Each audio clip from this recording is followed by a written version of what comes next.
Proper story is supposed to start at the beginning. Ain't so simple with this one. Now here's a kid whose whole world got all twisted, leaving him stranded on a rock in the sky. He gets up, sets off for the Bastion, where everyone agreed to go in case of trouble. Ground forms up under his feet as it pointing the way. He don't stop to wonder why. Finds his lifelong friend, just lying in the road. Well, it's a touching reunion. He sees what's left of the rippling walls. Years of work undone in an instant. In the calamity, that a survivor? No, ma'am. It's a gas fella, forced out from underground. Sometimes you just need a drink. And then, he falls to his death. I'm just fooling. A school of squirts tunnels up around him. Must have fled here from the mines.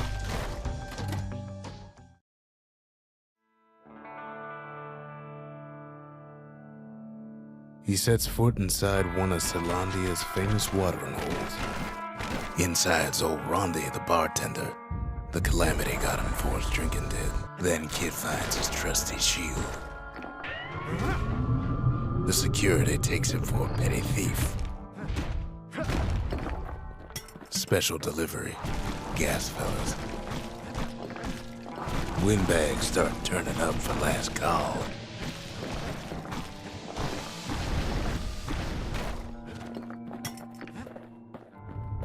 More squirts start coming out of the woodwork.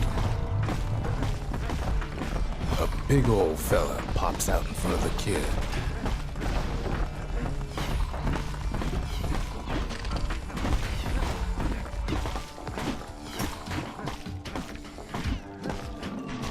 Kid sees the way to the Bastion out the window. He gets a good look at things on his way down. He lands on top of a breaker's bow, and it ain't broke. Good news is the emergency defenses still work. Bad news is they're aiming for the kid. He finds the distillery, right next to the arsenal. Tough part of town. The arsenal's where the kid can pick the best tools for the job. Some of them squirts birthing like crazy in a couple of corn bins. An old ferry barge sends the kid on his way. The Bastion's real close now.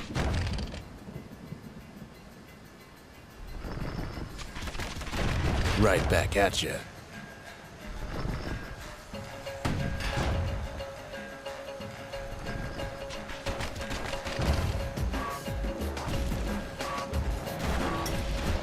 Kid takes a chunk of alloy.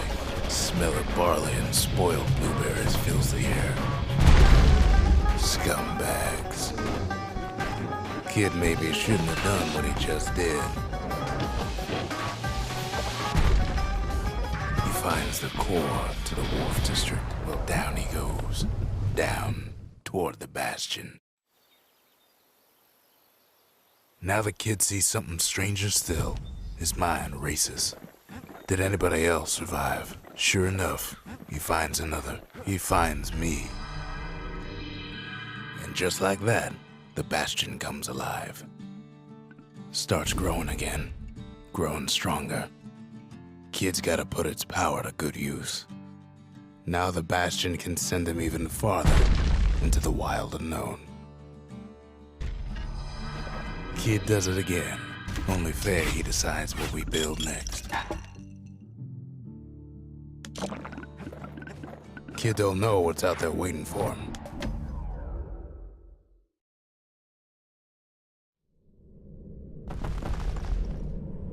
In better days, the melting pot was sealed tighter than the skin on a squirt.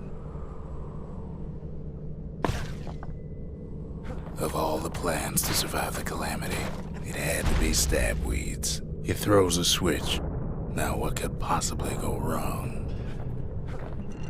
Some of the stuff lying around was downright dangerous, quite a bit. As it turns out, the cage starts lifting from the core ever so slow. All Kid can do is wait. Shipments start falling in.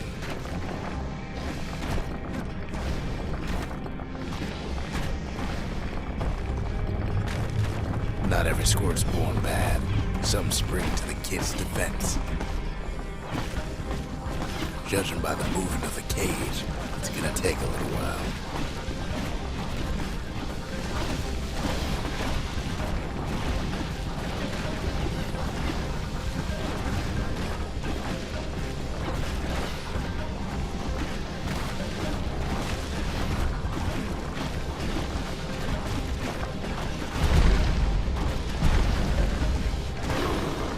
Scumbags don't take kindly to interlopers.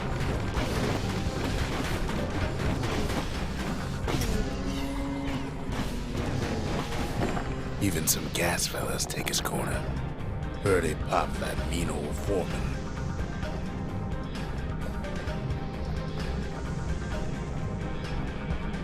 At this rate, maybe 5 more minutes, maybe 30, hard to tell.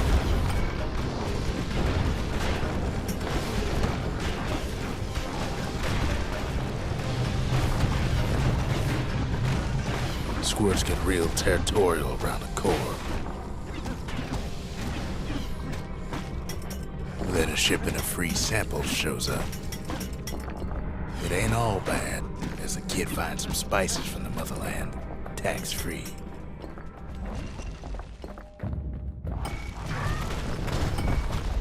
One thing's for sure, that cage is awful heavy.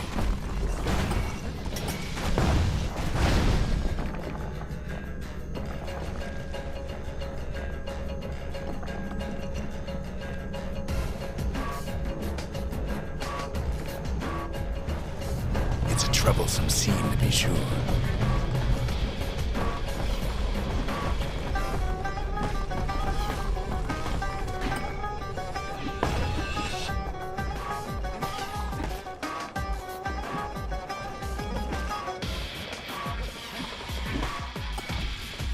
A few moments left, and the core goes free. 10, 9, 8, 7. You give or take a few seconds. Finally, the core's within reach. And done. He's got it. Just gotta get to the nearest barge.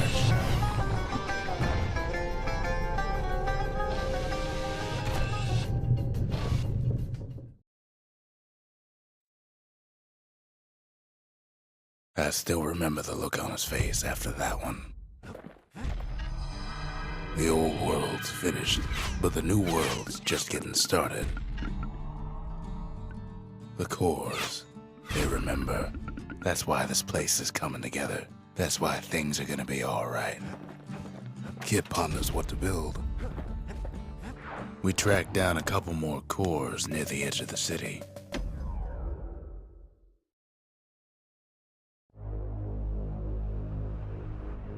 Now he lands at the intersection between bad and wrong.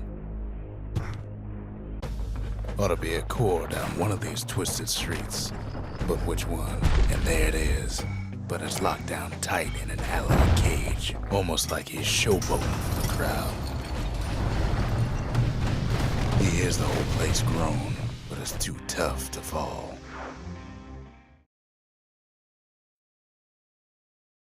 He comes back, just like I knew he would. The core hums in his pack. The monument's calling for it. Zolf's travels ain't much compared to what the kids had to go through for all this. Kid's surprised when I tell him there's only one core left. I shouldn't have believed it either.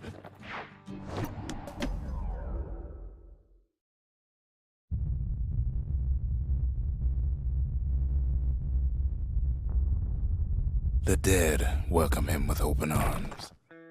The calamity took everybody after all. Kid sees it plain, frozen faces all around.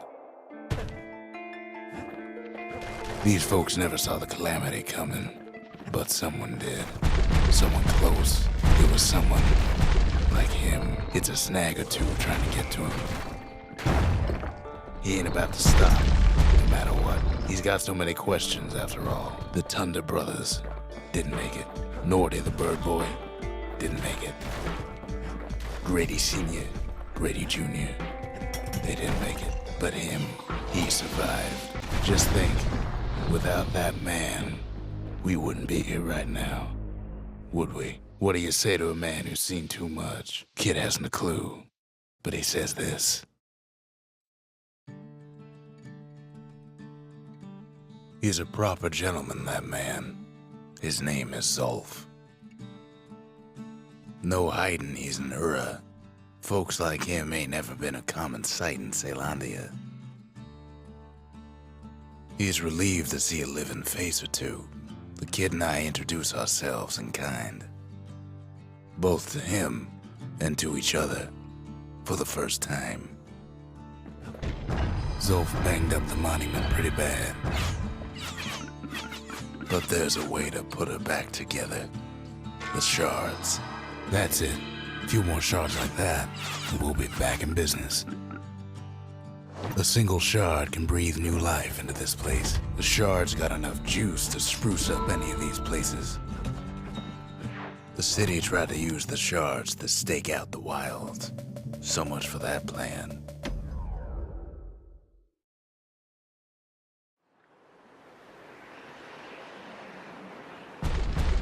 There's only one way to Cinderbrick Fort.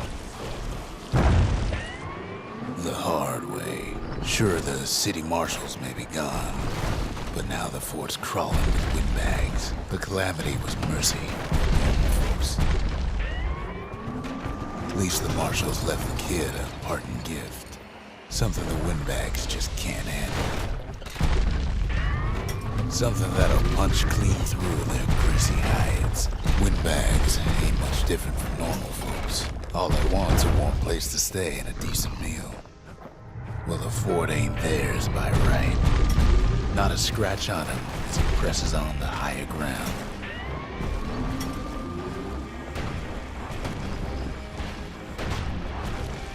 Times like this, kid's glad he packed trip lines. Security's plane gone haywire. Windbags gummed up the works. They trapped the kid in the middle of the fort's parade grounds. And now ain't nothing left for nobody down at Cinderbrick Fort.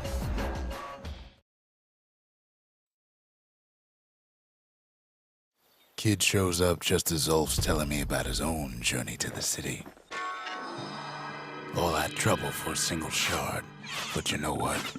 It was worth it. It ain't too late to unlock the potential of this place.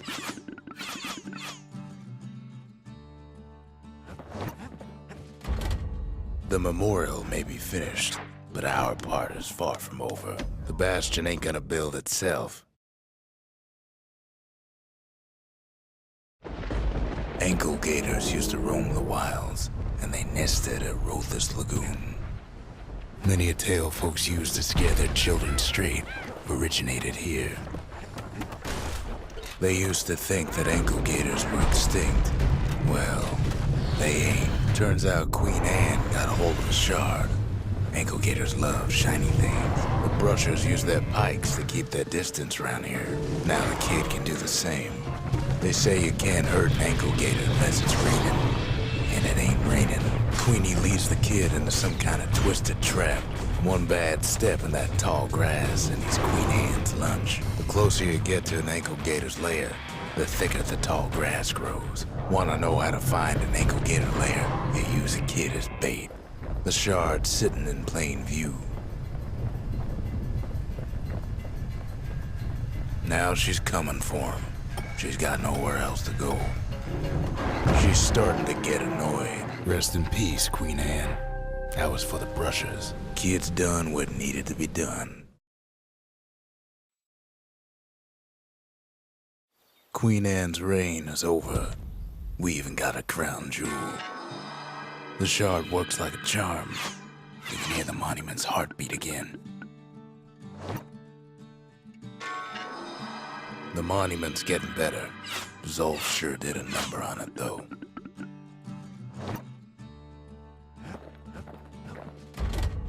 The arsenal's complete, in case we need protection. High time we built something new.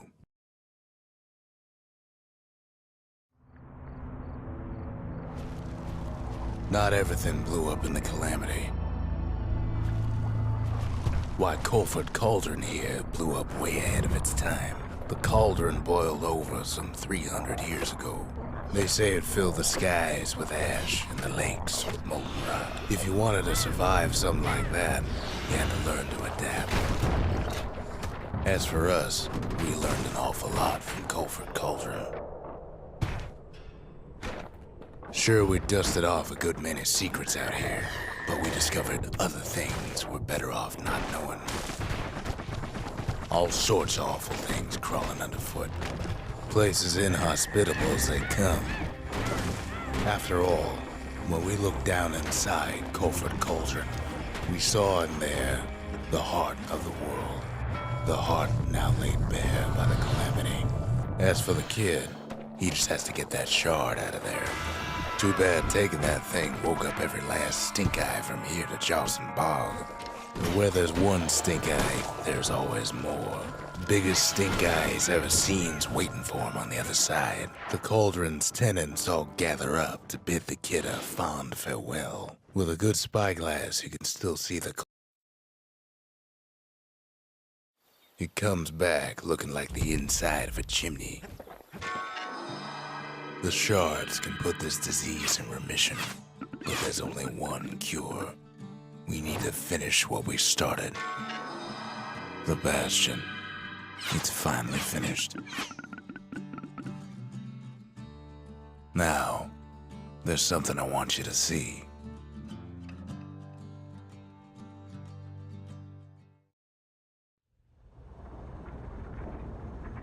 Welcome to the heart of the Bastion. I ain't one for long goodbyes, so here's the deal. Zia and I figure you done the heavy lifting, so you get to do the honors. We can tell you how to work this thing if you got any questions. Hey, kid.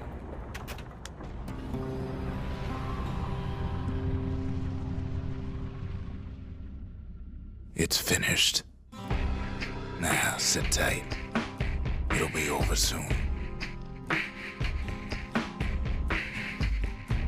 No matter what happens next, you done good.